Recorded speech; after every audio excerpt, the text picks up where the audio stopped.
It's probably a performance and an outcome that's quite synonymous of the culture that Jurgen Klopp has built at Liverpool. If they didn't win anything else this year, it would have been a very fitting way to have won the League Cup yesterday. I've never understood the sort of disrespect towards it, because there's 3 cups you can win in English football. You have the best: Manchester City, Manchester United, Liverpool, Chelsea, Arsenal. And then also on top of that, you have to get to a final and win your final. At the end of the day, it's a trophy. And if you manage to beat Man City to any of them, you deserve a fucking pat on the back.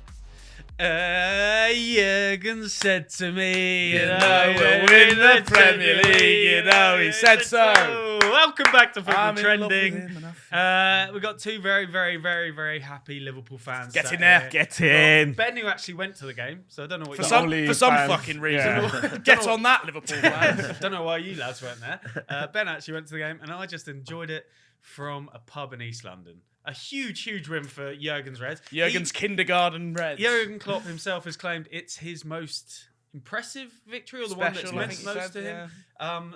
And we were at the game to see the live reaction of the fans from Wembley.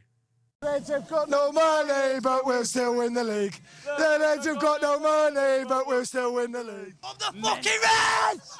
There we go. Thought it was boss tonight. Best on pitch.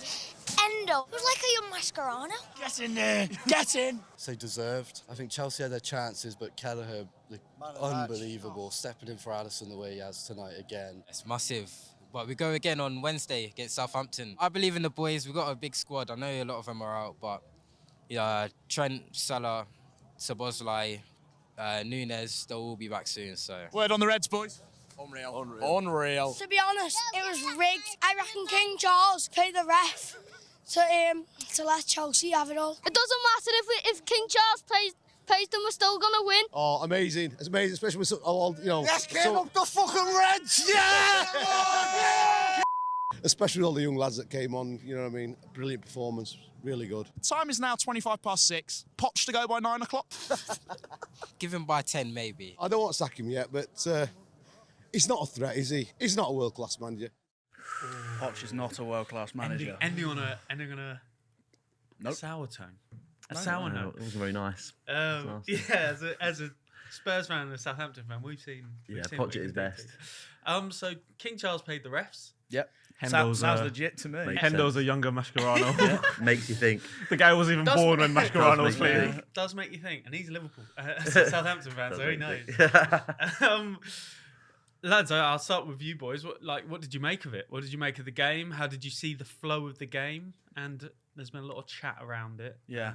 Must have been an amazing game for the neutral. I think it's a Yeah. little bit stressful when it goes to extra time in a cup final if you're involved, if your team's involved. I think lots of people had said best 0-0 Yeah. they've watched in years. To be fair, I was kind of scared going to extra time because I feel like extra time just fizzles to penalties. It's like both teams just sit back and just like, this is going to go penalties. I'd rather just not concede. And the fact that Poch came out and said that they were playing for penalties as well. It all looked that like for it. extra time. It looked like it. No, I haven't even seen that clip. I haven't seen that. He said we ran out of energy.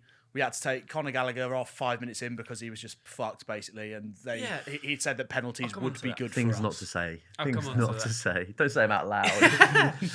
So Jurgen Klopp said easily the most special trophy I've ever won. I want to get your guys' reaction to that and why you think he said that.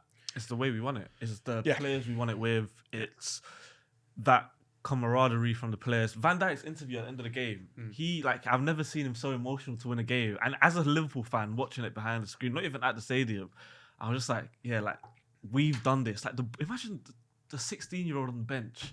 Like, I'm a Liverpool, I don't know his name. And, like, he's went home and he's got a medal in the Carabao Cup. It was just that beautiful moment. Like, as a team, Jurgen Klopp loved it.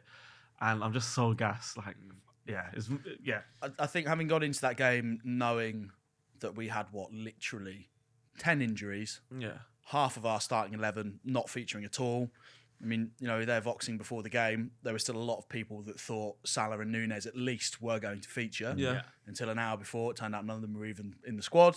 I think it's about how Liverpool went about it. I think for us to have been in a position where Klopp, maybe not completely out of choice, had to put his faith in these young players to not only come on and see a game out, but actually actively play a part in making the difference. And the fact that they came on and did that, is really special. I think that's probably what he's talking about, really. And I think, I think it's probably a performance and an outcome that's quite synonymous of the culture that Jurgen Klopp has built at Liverpool. Like I saw someone someone tweeted about it saying, some people say it's a fluke because it went to extra time, and yes, Chelsea could have probably won the game with the chances that they had. But no flukes in football, though, is there? This is it. But And they look, didn't. it's very synonymous of this underlying culture of belief and giving people opportunities that Klopp's instilled over the last few years. And in a way, I would love Liverpool to win more this season. If they didn't win anything else this year, it would have been a very fitting way to have won the League Cup yesterday. Yeah, it's a bit of a. We're on the last lap now, aren't we? And you can see, you can feel the emotion with the fans, the players, the manager, like the reaction of the lads jumping over the, wanting to get down onto the pitch. Like, you can see how much it meant to everyone. Yeah. And that's They're all now out for another couple of months. Jurgen, you see, Klopp said, I got told by the medical team that they weren't fit to play, but they looked fine. It's like players coming down in leg braces, like Trent sat on the... Oh my You get God. Curtis Jones's crutches. Yeah, I think if you put the shoe on the other foot, and like Tottenham, Chelsea, Man United, or Man City were all in a situation where they had to pay their youngsters. They're not bringing on. Pep's not doing it. Pochettino's not doing it. They're not bringing on. Last 20 minutes, 3 youngsters. Like, that's the belief that Klopp has, and that's why he's one of the best managers as well. Because no other manager's doing that to actually go out and play the players. A lot of the managers will just see the game out. Especially ones that are like relatively unheard of. Like Pep's got his trusted youngsters like Bob and that sort of thing. But actually, these lads have been nowhere to be seen for the first half of the season, sort of because of there was no real injuries. But actually, Dan's played in the FA Cup last round, and that's pretty much it. Yeah. Same with a couple of the other lads where I was like, honestly, in the ground going, I'm vaguely aware of you as a footballer, but sort of playing in a League Cup final, I thought it was incredible. And like it made, as a neutral at the ground, I was like, I wanted Liverpool to win, I think overall, just because I prefer them as a football club. But it made me, the outcome that I specifically wanted out of the game was one of the kids to go and score the winner. Instantly, as soon as all 3 of them were on, I was like, I'm just rooting for you. Like Dan's had the header. I was like, please go in. And then as soon as I was like, and that's what I think when you talk about like synonymous with Klopp, I think actually it reminded me a bit of like the start of Klopp, where I was just like, do you know what? Like Liverpool are just like a great club to sort of watch as a neutral. You're rooting for them because of all the things that they are. And I think like trusting in the, like, you love seeing that when at any club, like the next generation is coming through and you watch it and it's sort of like, just enjoyable as a neutral, as well as I can imagine for Liverpool fans, it was like brilliant to see. Actually, as a neutral, it makes you root for them more. And so I was glad they won. I was gutted that it was Van Dijk because overall it was sort of like a boring. It was like still bitter. I was like, of course it was Van Dijk, but actually I wanted like the romantic ending. But overall, I thought it's a romantic. I mean, look, it's a pretty romantic monster ending. from set pieces. So look, £1 billion blue bottle jobs. Correct. That was the statement from Gary Neville as the game ended. I actually thought Chelsea for the last 30 minutes of the game dominated, and Liverpool were on the ropes. So what happened? What changed? The game opened up in that last 20, 25, and Chelsea had the better of the chances as a result of that. Like the Gallagher chance is huge. Like he'll be thinking about that for a long time. But the game opened up, and in the ground, the fans around me, you know what I mean? Like football fans look at each other and they're like, fuck. Like Liverpool fans are sort of looking at each other going like, oh, like this is like the chance where it was like pinball around the box. Yeah. It was just like the amount of people who are like, how the fuck is that not gone in? XGs became high for Chelsea. But you would have expected someone to get on one of them. That's why those fans were saying Kelleher man of the match, because he made some very good saves.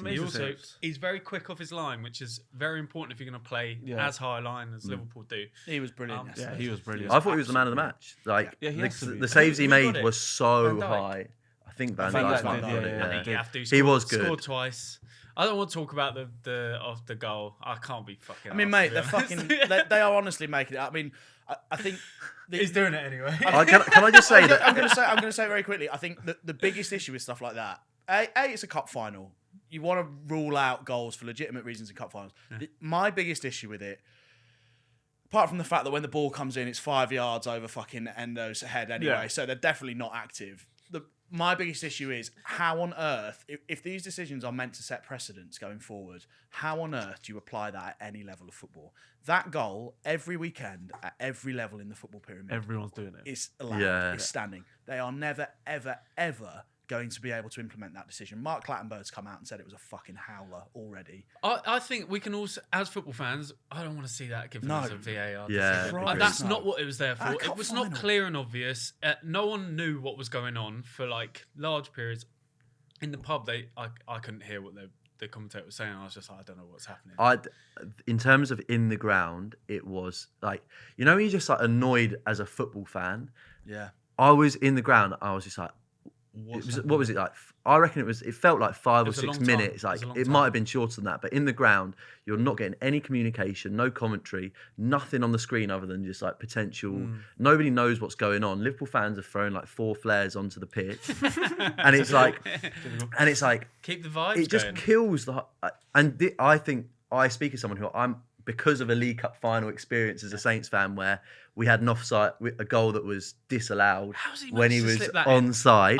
I'm still going. I had to get that in, but I am sort of pro VAR in these big games because I feel like my team got cost a major trophy, a very solitary potential major trophy because of a bad offside call. So I'm like pro having the system in place.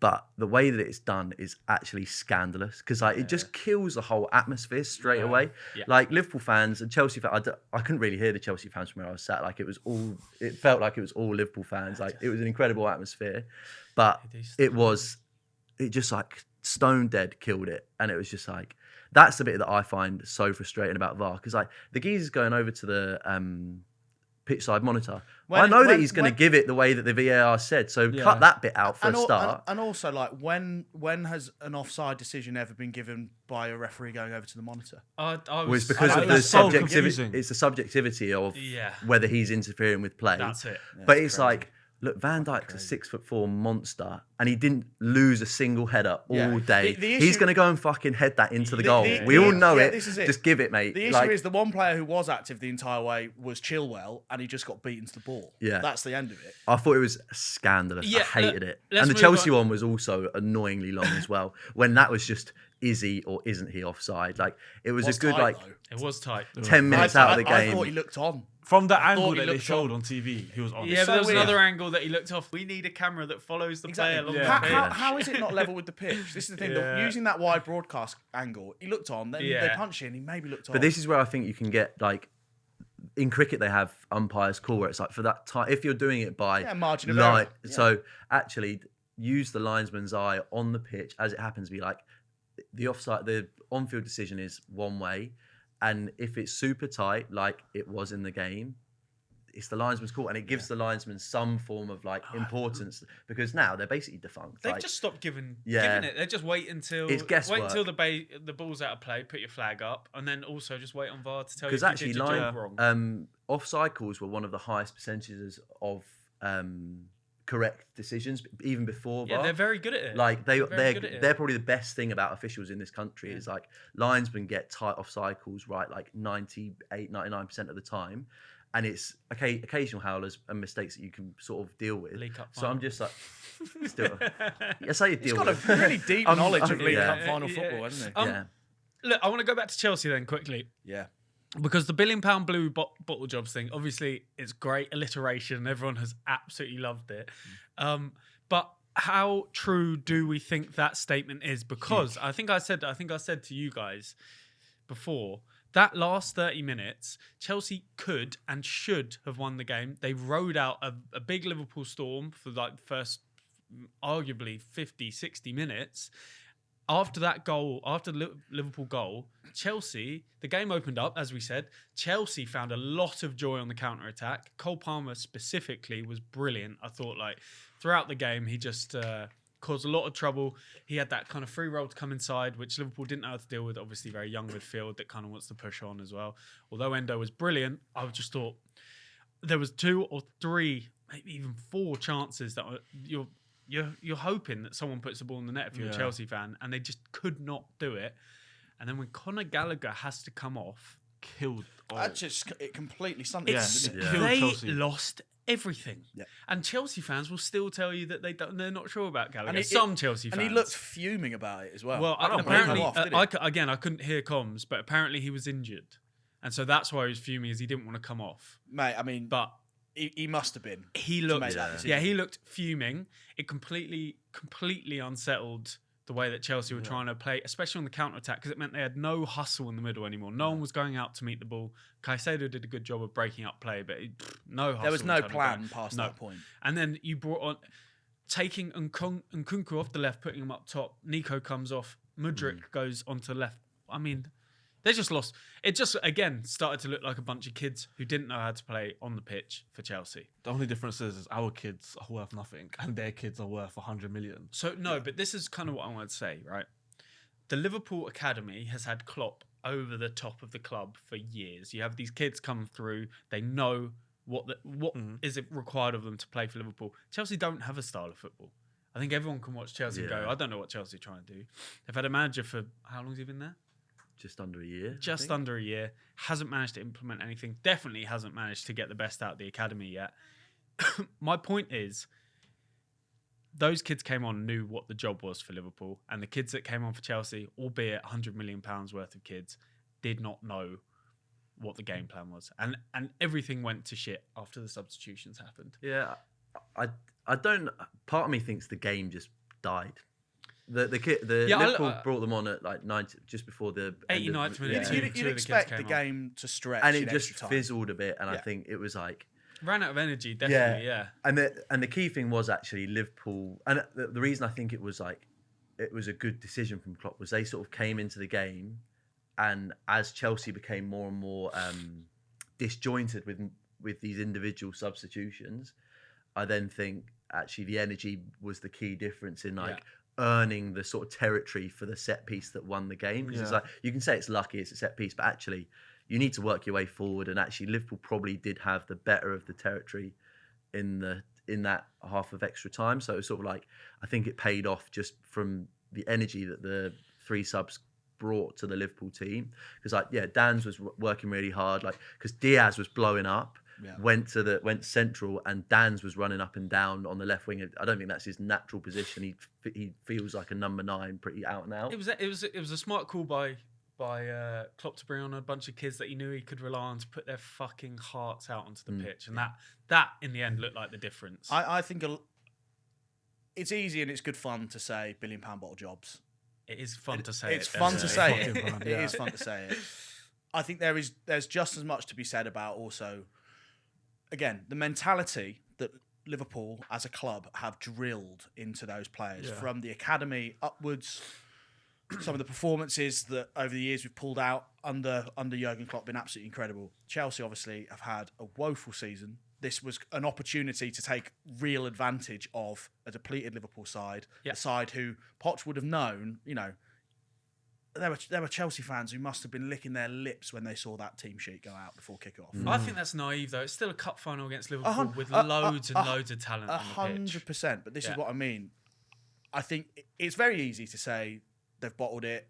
Yes, they had some young players as well. I think it is more about the mentality. Well, yeah, and it's about Liverpool having been there. The average ages of the starting 11s: Liverpool 25.8, Chelsea 23.9. By the end of the match, Liverpool 24.1, Chelsea 22.6. But with 6 21-year-olds younger on the pitch. And lots of kids on the pitch for Chelsea 100%. As well, and that was noticeable in extra time. I don't think they rode it very well. I don't think those substitutions helped Chelsea drive on, whereas it did for Liverpool. The difference seems to be you had leaders on the pitch for Liverpool who could manoeuvre what those kids were doing. For Chelsea, it just looked like they had brought on a bunch of kids with more kids. Yeah, I mean, it's, but that's Chelsea not having an identity and Poch not having a plan. Yeah. I think there really does come a point where, let's not beat around the bush, Chelsea have been fucking dreadful. Yeah, Chelsea have been really bad. But also, I actually think underplayed how bad Chelsea have been. Let's also not pretend that Chelsea haven't just had 15 years of Roman Abramovich where they've had time to build an academy that works. They've had time to instill that they don't a philosophy, which they haven't fucking done. Yeah. Like, I'm not being funny. Let's not have a pity party for fucking Chelsea's young boys here. I'm not. I wonder if the £1 billion bottle jobs is a fair review of what happened on the pitch. I think overall on the day it's not fair. If you zoom out, yes, okay, that's it. I'm talking about what happened on the pitch on that day. Liverpool's monster of a centre back won it for them. Yeah, he's one of the best centre backs that we've seen in the Premier League. I know people still love to underplay Van Dijk for whatever reason. One of the best centre backs I've ever seen in the Premier League. And it was him, his leadership, his sort of desire to get up, do it twice, exactly. Twice. It was twice. But that's what won it. And Chelsea didn't have that on the pitch. Yeah. I was looking around like, who's going to do that for Chelsea? I thought Conor Gallagher was going to do it. Should have scored. That Conor last Gallagher half an hour, I scored. thought he was Cole brilliant. Palmer was brilliant. Oh, Dizazi's chance. Yeah, back post, knees it into himself. Like there's. Can I just say, Petrovic save where he just one hands it, claws it. I was thinking some Spider-Man shit. Yeah, I was like, he didn't deserve to lose, did he? No, he was Neither brilliant. keeper did. To be fair to them, like what brilliant a game of two, brilliant goalkeepers basically. I think Petrovic and Gallagher was the only two players that could actually leave the pitch. Cole Palmer, I thought was brilliant. And Cole Palmer, even I think he was good in moments, but he wasn't like just. He didn't have that end product, which I think kills it for me. But there was the only two players, in my opinion, that could leave the pitch and be like, the rest of you lot killed the game for me. You lot are shit. And I think that's just the way it is. The difference is, you spending £100 million on players, there's expectations. There will always be expectations. Yeah. So that excuse of, like, you've had a bunch of young boys with Van Dijk at the back, kind of commanding them. You spent, like, I'm so happy as a Liverpool fan we didn't get Caicedo. So happy because he just goes in. He'd be brilliant for Liverpool. He would be absolutely brilliant for Liverpool. It's the same as like players. We don't need him, mate. We don't need Endo. We don't fucking need him. He's so reckless. Caicedo is so reckless. Go and watch him for Brighton, and just remind yourself of the player he is, and then watch him for Chelsea. And remember he only came into the game when he could put his weight about against. Like he looked better playing against. Clark and the other lads, like the kids that came on, which you'd expect exactly. So it was like I found it really weird watching it. I was like, oh, Caicedo's coming to the game a little bit. He's winning like these battles on the edge, sort of in front of his back four. I was like, yeah, he probably should, but I don't know. I find Caicedo a bit weird. Where sometimes I watch him and I think he's still brilliant, and then sometimes I just think he's being completely misused. There was a lovely clip at the end of the game of Romeo Lavia going over to him on his haunches and talking to him. It's a fucking hell of a penny for their thoughts. It's just like, I don't think they'll mind because they're getting paid too much. Yeah, probably, and that's again, I think that says something about the culture that doesn't exist at that fucking club. Well, look, that's what But lots of people have pointed that out. You basically saw culture versus cash, right? Yeah. You saw one club that's thrown money at the problem over and over again. You've seen another club who've had to deal with it in a different way. Obviously built by the manager and the backroom staff, but they've dealt with it in a different way. And on the pitch, when fucking push came to shove and the best players were off and all the kids were on, well, it was Liverpool's lads who came out on What's top. the famous quote? Is it the crazy gang beat the culture club? It was, the culture club beat the cash cow. Listen, it was a win for football yesterday. Yeah, it was. Yeah, I would agree with that. I think that's why another reason why Klopp was so emotional about it, right? Because he goes into that game. He's been a big, supporter of the idea that football is dying to these like select few clubs who throw cash in every transfer window.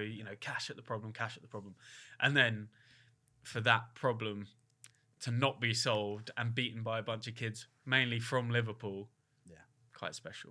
I don't want to do too much on Poch. Let's see how the remainder of the season goes, but it feels it's not like helped him. Right. It's not helped him. The thing is, right, if we look at it holistically, Chelsea are in the middle of a massive rebuild, probably the biggest rebuild in 25 years for them. You have to be patient. All of us that have gone through rebuilds, even at the beginning of Klopp, beginning of Poch at Spurs, beginning of Arsene Wenger at Arsenal, those first few seasons can still be quite rocky. Yeah. And you still have to turn over a lot of players. Their problem is they don't have that spine that was already there. They're building on sand, it looks like. It's a good job. It's a good job he's at a famously patient club. Well, in Chelsea. you say that, but Todd Bowley has said he's going to have to be patient with this one. Well, yeah, because there's no one else to replace him with. Well, financially, they're in trouble if they try and get rid of him, aren't they? The Chelsea fans that we spoke to yesterday,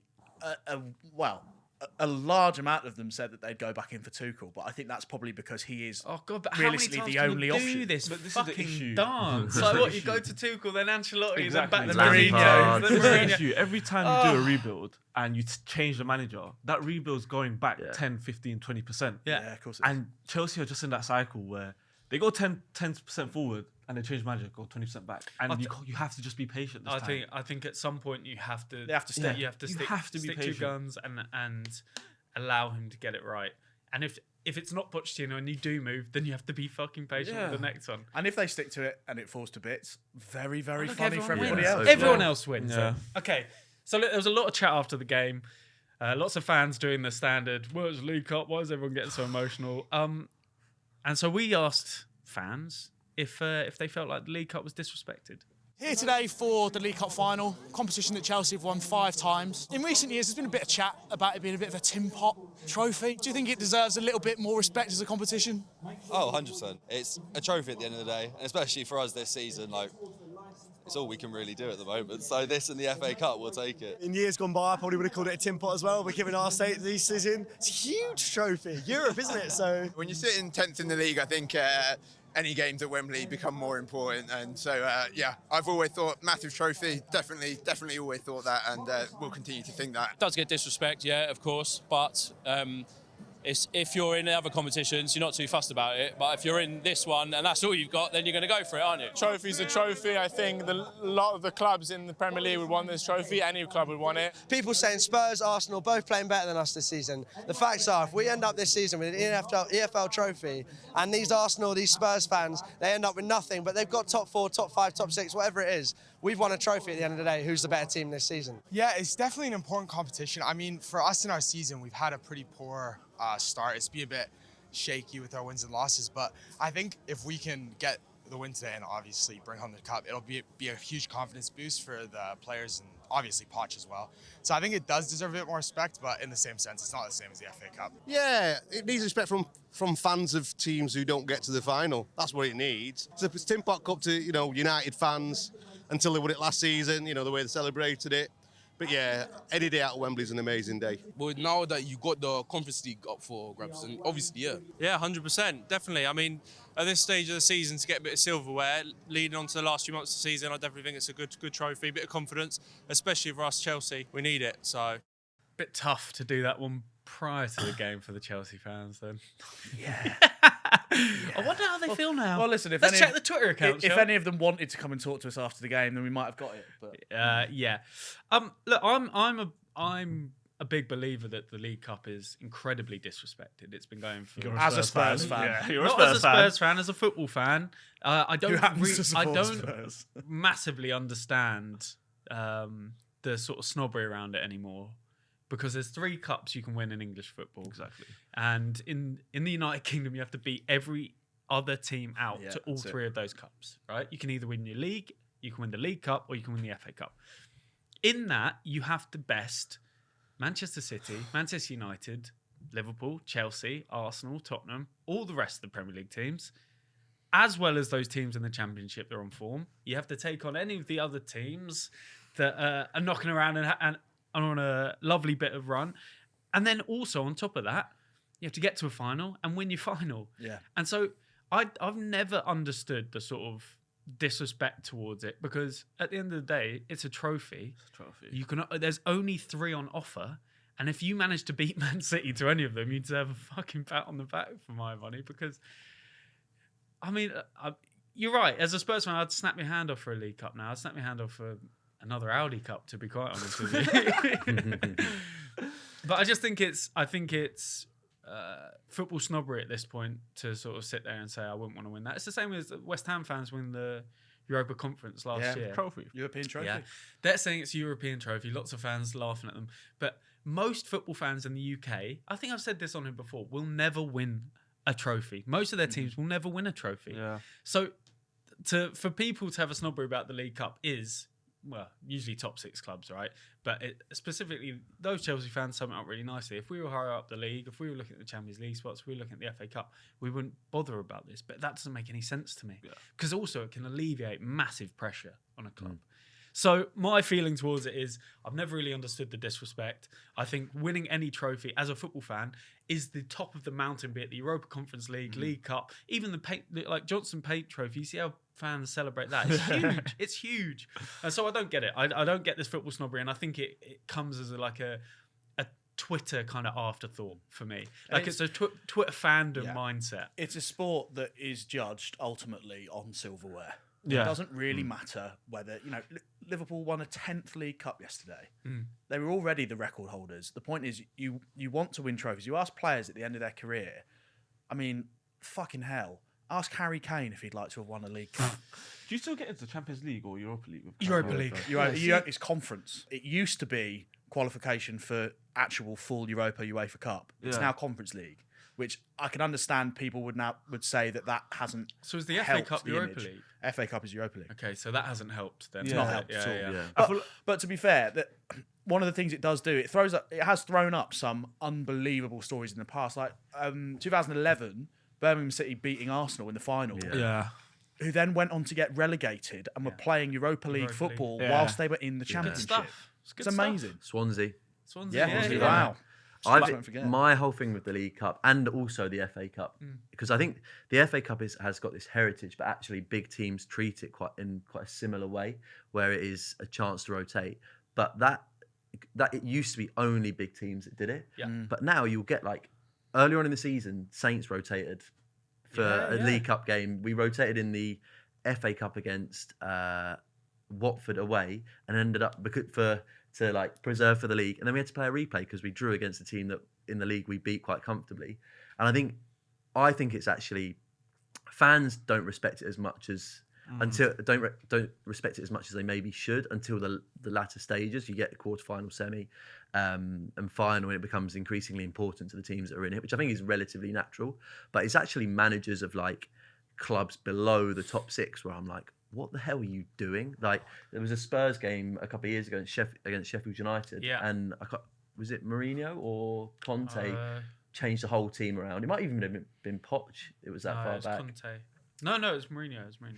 But yeah, Spurs going into a quarter-final of a major competition and losing to Sheffield United because they rotated is embarrassing. It is just ridiculous because we got fucking overall turned as well.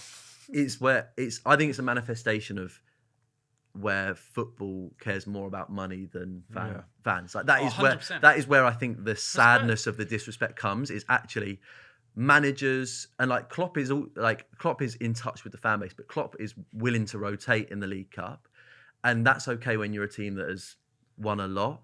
But when it is a Tottenham, when it is a Southampton, when it is whoever, it grinds my fucking gears when it's treat that competition with some respect because you treat the fans with some respect. Because ultimately it's because of the prize money and the potential to go into the European competition. What you said, it's $100,000 to win the it's $100,000 to win the Carabao Cup. But even what you said about Liverpool is okay for Liverpool to change the team. I don't think it is. I generally don't think it is. Well, Klopp came under fire. I remember that a few years ago, before we started winning it again, there were a few seasons under Klopp where Liverpool fans were starting to get really frustrated because it was literally the kids constantly. And it honestly looked like Klopp was just kind of we've got the FA Cup, the Premier League in Europe. And let's fuck this up. I'm all for playing the kids. I'm all for giving them opportunity. But how we done it yesterday where there's a balance of the kids on his own. If we done it against Aston Villa, do you remember that? Even though that was a different scenario, it had to be Club World Cup, wasn't it? It has to be. The kids on his own will struggle, but when you have a nice balance of actual first team players, not the reserve players like the Van Dijks, not Matip's a good option, it makes such a big difference. But for when big clubs do it, it just annoys me. There's a balance to it as well where it's, if you're Liverpool playing against Gillingham, there is an element where I'm like, okay, the risk is, doesn't outweigh the reward where it's okay, if we play our under-21s who most likely would be the best players in those teams. If you loaned them out, they'd be starting every week for them. I'm sort of okay, fine. I can see the logic behind it. It's when it's against Championship clubs and you're playing against playing looks players that are arrogant, just doesn't like, it? yeah, it looks So, arrogant, and it is ultimately Exactly. disrespecting fans. So we I have think. Southampton on Wednesday. Let's say our whole squad was fully fit. If Klopp then turns around and plays a bunch of kids, I would actually feel extremely disheartened because it's just like, even though it's the FA Cup, you're still not respecting that trophy. And generally in England, cup competitions get disrespected a lot. Yeah.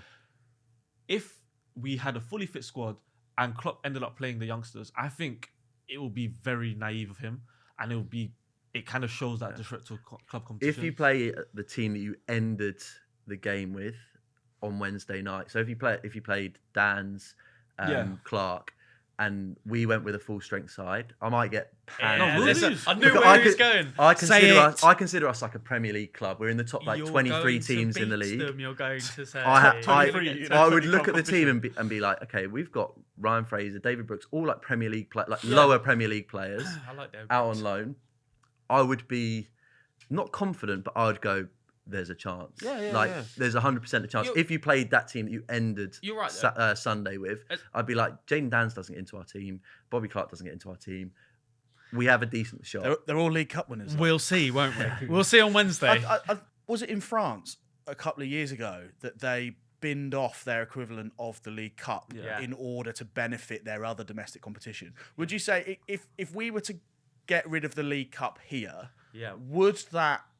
I mean, part of me says naturally it would make the FA Cup more important. Yeah, it would. How much would we lose from doing that? Genuinely, and I know this is just my sort of negative thinking. I just think if that you'd see Man City throw their weight at it and win it.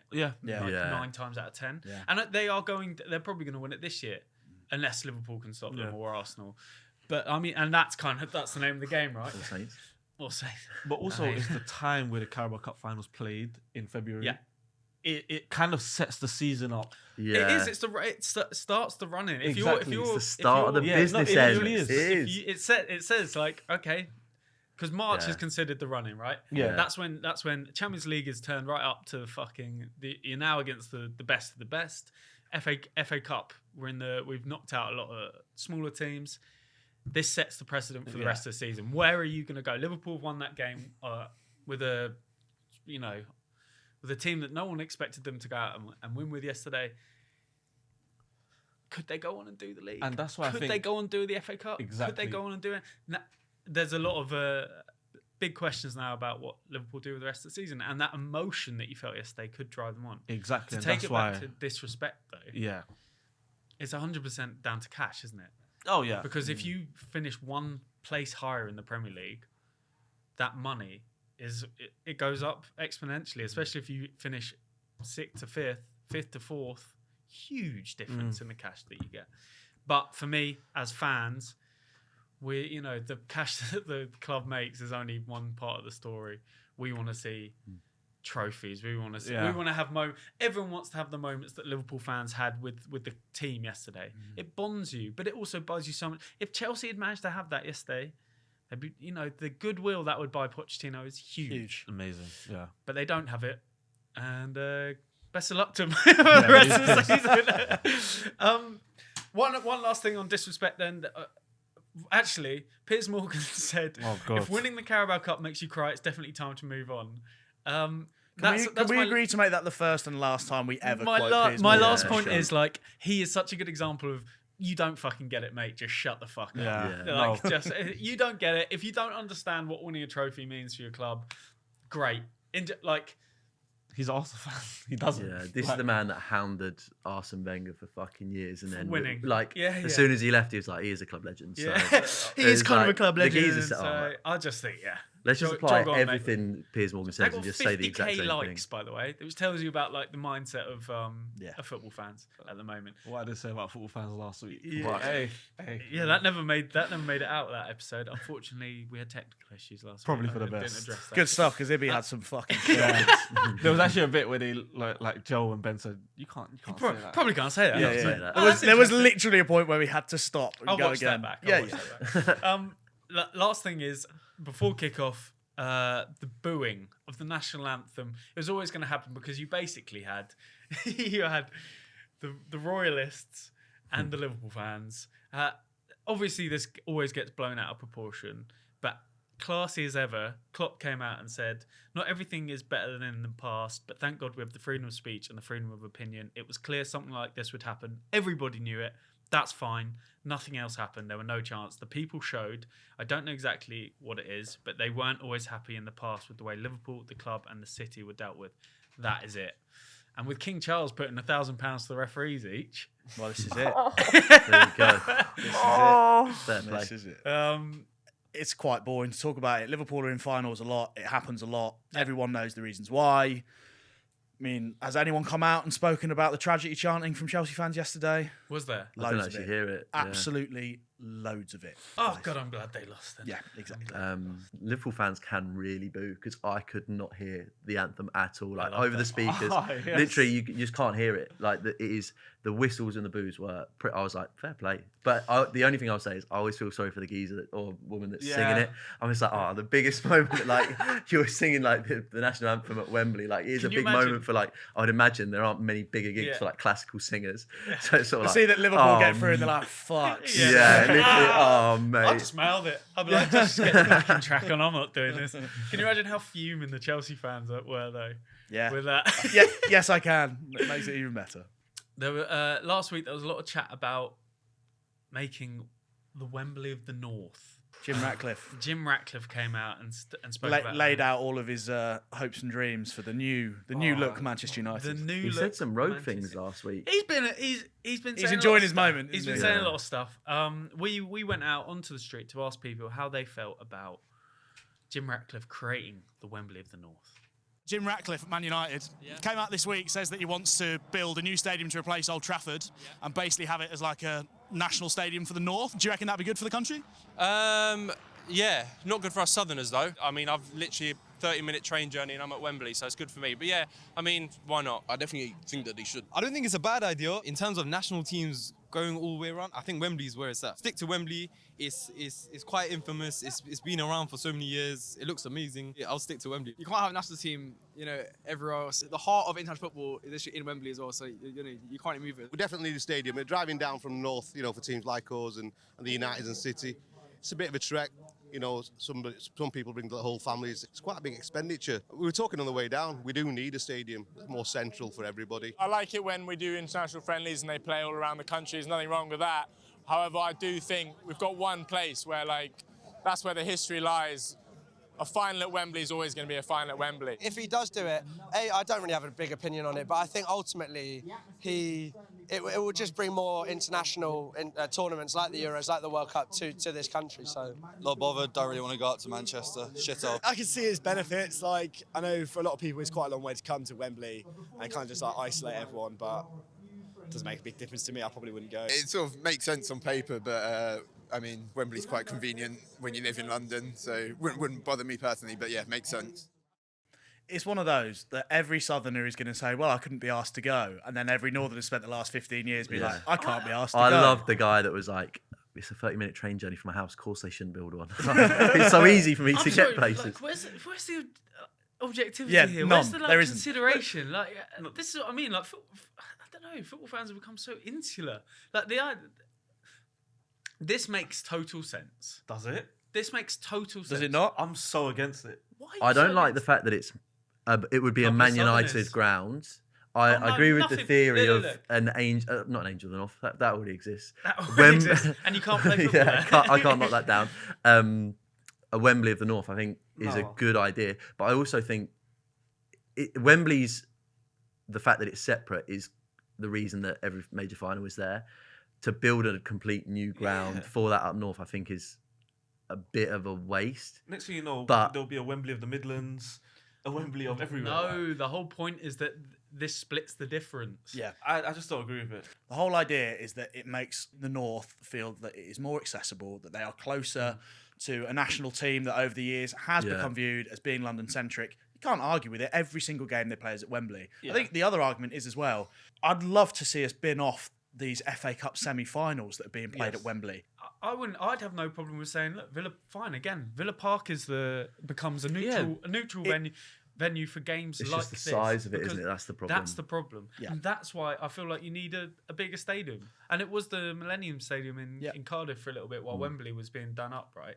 I mean, they played everywhere. And the thing is, we're not saying that major games should be played away from Wembley. What we're saying is, when England play Macedonia or San Marino or this, that, and the other, that is an opportunity to take it to St James's Park or to take it to another big stadium in the north to get people involved. So I don't mind that as long as they're not building a whole brand new stadium. Why? They're building it anyway. Jim Ratcliffe has said that they will replace Old Trafford. There's no point in them doing it up. They will build another one. But this is the thing, where he came out and said he wants the money from taxpayers. Yeah, and I'm not going to get political into this. No, but the FA shouldn't fund the Manchester United football stadium. That's bollocks. Well, So jot that one down. But this is the thing. If he then turned around and went to the FA and they built the Stadium of the North, that money could go into so many other things, like grassroots football. Then if they go into the taxpayers, like that money could go... It won't come out of the tax. No, it won't. But it's just that it's the fact that he's gone and asked. I just think I know he kind of has to do it, but I just think it's so disrespectful. What he's doing is he's moved into this position at Man United. He's puffing his chest out and saying, "We're Man United. We're going to tell the rest of the football league how to run football." And what you're seeing is basically there's been a massive pushback. It won't get approved. What I do like is the idea of there being a stadium that becomes a neutral venue for games like this in the north, because even if we're talking about Liverpool, a good example actually, they've had to come down to London over and over and over again, and Chelsea walk across. Yeah. The guy made a really good point where he said it's an expenditure thing as well. Like wages up north are not the same as they are down south because there is a cost of living that is associated with living in London. The idea that you can only follow your football team if you are willing to trek to Wembley for a final. Again, major games, major tournaments, Wembley is the home of English football. I'm not arguing against that. In terms of making it more accessible, I think there are so many more reasons to do it than there are reasons not to do it. Okay, so let's say yesterday's fixture, there's a stadium in the north already built, there's Wembley. Yesterday was Liverpool versus Chelsea. Mm-hmm. If it's up in the north, Chelsea fans are going to feel hard done by. If it's what I'm saying is that cup finals, domestic cup finals, should always be at Wembley.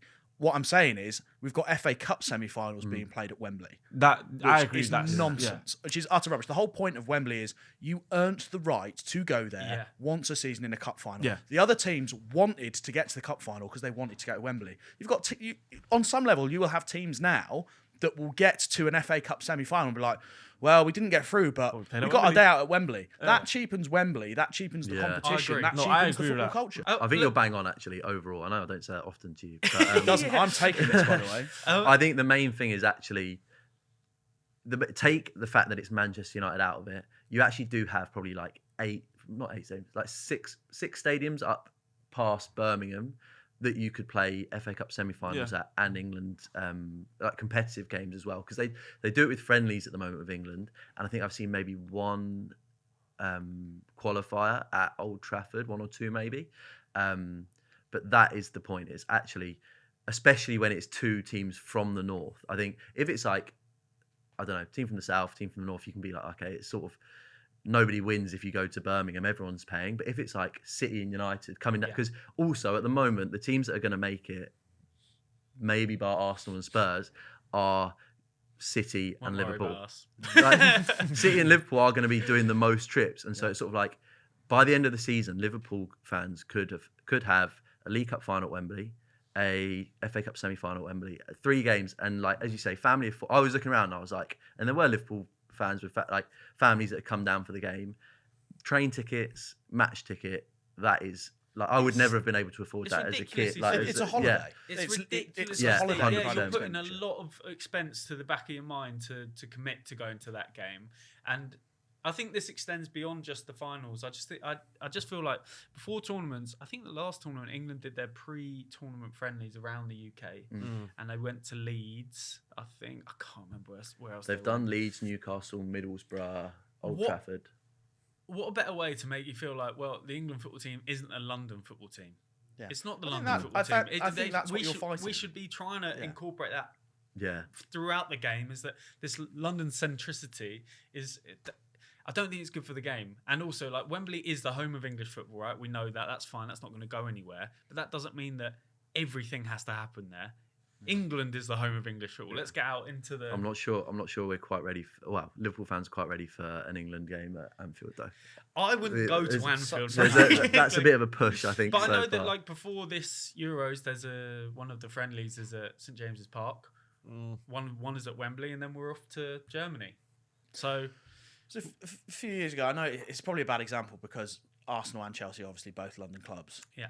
The Europa League final that was in fucking Middle Earth, literally halfway across the planet. Yeah, I was supposed to go to that, but I just couldn't get a flight in the end. If it was an occasion where it was Liverpool versus Manchester City in a European Cup final, are you going to? There's two cities that are half an hour away from each other. Liverpool versus Spurs, Chelsea versus Man City. Like, that's a better example. Let's go with that. Obviously, it's part of it. You know that the final's in Madrid. If there was that option, yeah, but this, I mean, would you not? We got the final this year, so it better be all English then, right? Oh yeah, it could be 4. Yeah, Champions League, loads of trips to Wembley. Dublin and Wembley, right? Got a ticket. Going to the final. Hunter's got a ticket. Hunter got a text. Hunter got a text. My main fear is that Arsenal get to the final. I just have to. I have to be the biggest hater in the stadium by a mile. Well, look, okay, so two not for the Wembley of the North idea, and 2 for. But I just don't want it to be associated with Jim Ratcliffe. Yeah, to be that's the one bad thing is that it will have Manchester United's name on it. Yeah. No, to be honest, I'm more interested in the idea of just more games being like if Old Trafford were used for finals, I wouldn't have a problem with that. And I think it should go the same way if Anfield were used for finals. If I think those stadiums that are fit for use, it's a good earner for those clubs. I think they should be considered for finals if both teams are from certain areas of the country. That's just my thought. I don't think everyone should have to come down to Wembley because it's fucking expensive. And it's actually really awkward to get to, even if you are in London. Oh God, it's so far for me, mate. Going to watch Spurs there, I went quite a lot that season because they made all the tickets really cheap. Sick of it. Love it. No, I love it. How are we finishing this up? We're going to play a fun social game. So, obviously, League Cup final yesterday, Liverpool-Chelsea. In the Premier League era, there's been quite a lot of players that have represented both Liverpool and Chelsea. We're going to go through them. You're going to tell me do you have a list? I have a list in front of me here. How many? So, at senior level for Liverpool and Chelsea, I've got it down as 13. What's happening here? Yeah, 13. What's happening here? Only 13 players. 13. Okay. In the Premier League, there wasn't a a single person yesterday that got more than about 8. One of them got 10, but because I was giving them clues. Okay. So I think what we do, we're going to go one at a time. You're going to name a player. Okay, cool. You've got 30 seconds to name a player. You can't name one, you're out. It's sudden death. I'm already panicking out. I am blanking big time. Ollie, can you get a timer up, mate? Yeah. Who wants to start? Go for it. Yossi Benayoun. Yep. Joe Cole. Yep. Fernando Torres. Dominic Solanke. Oh, that is annoying because they were literally the two I had. Already. There's some huge names in here, by the way. Oh yeah, but when you blank, don't you? There is an absolute belter that you're missing. Literally huge. I think I've got 3 left, and that's me done. I don't know if I have any left. I'm out. Hunter's gone. Ben? Mo Salah. Oh my god! Yeah, of course. Yeah. I was muddered. I was thinking literally, my brain is in 90s. Yeah. I didn't even think about the current squad. I've got 2 more guaranteed that I know played for both, and then I'm out. Ben might end up winning this by default. Fucking nerd. Come on, Ibs. Come on. 10 seconds. Come on, Ibs. I don't need that. I don't need a timer. Yeah, it doesn't help really, that, does it? I'm blank. This is so good. Mo Salah was my next one. That's the issue. I thought I had a banker with Solanke Okay, as well. so by default, Ben, you said how many more have you got? I've got 2 more. So who have we had so far?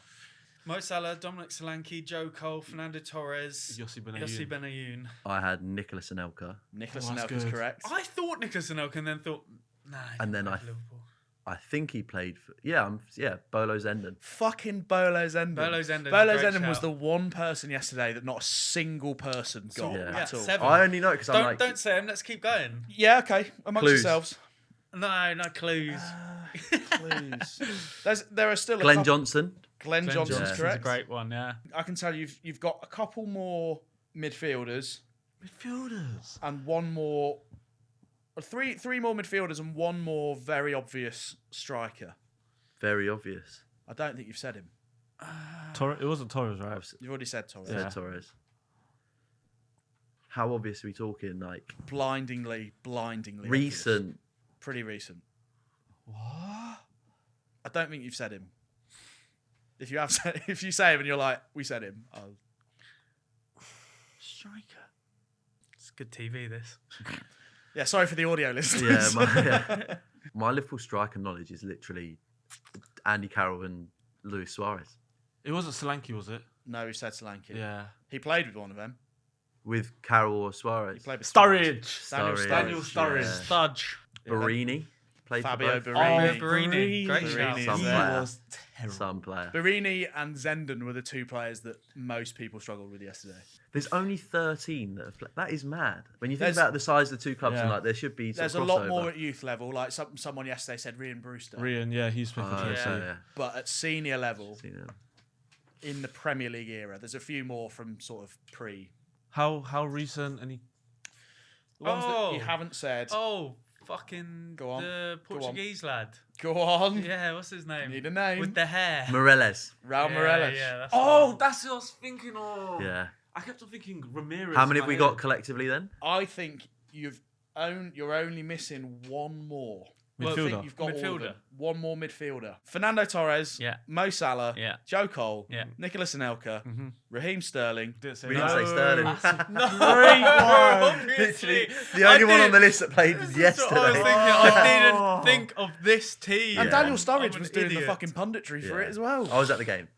He was there. So Raheem Sterling, Yossi Benayoun, Fabio Barini, Glenn Johnson, Raul Moreles. Got fucking Raul Moreles, but not Raheem Sterling. There is one more. Clues. Dom Solanke, Daniel Sturridge, Bolo Zenden. You've said those. Yeah. One more. I don't think you have said him. Where's he playing? He was a winger who also played at fullback. Was utilised very well for one of these teams at fullback. Oh. Victor Moses. Oh yeah. Victor Moses. Gosh. 87 appearances. Great. That was a great clue. I enjoyed Yeah. that. Wingback. Conte's wingback. Conte's wingback. That's it. Yeah. Well done, boys. Bolo Zenden was like the golden snitch answer. You get a lot of extra points for Bolo I think Zenden. Ben's won that I know comfortably for my money. because he's Zed. You know the A to Z game where you literally just go around when you're having beers and you like just name random footballers. Bolo Zenden. Bolo Zenden. Bolo Zenden. Good player as well. Yeah. Bolo Zenden, random footballer of the week. Yeah. Nice one, Bolo. Cheers. Right, look. That's our show. That's another watches show regularly, done. he does. We'll end on a Zenden. Thank you for everyone for watching. Make sure to like and subscribe, and we'll see you in the next one.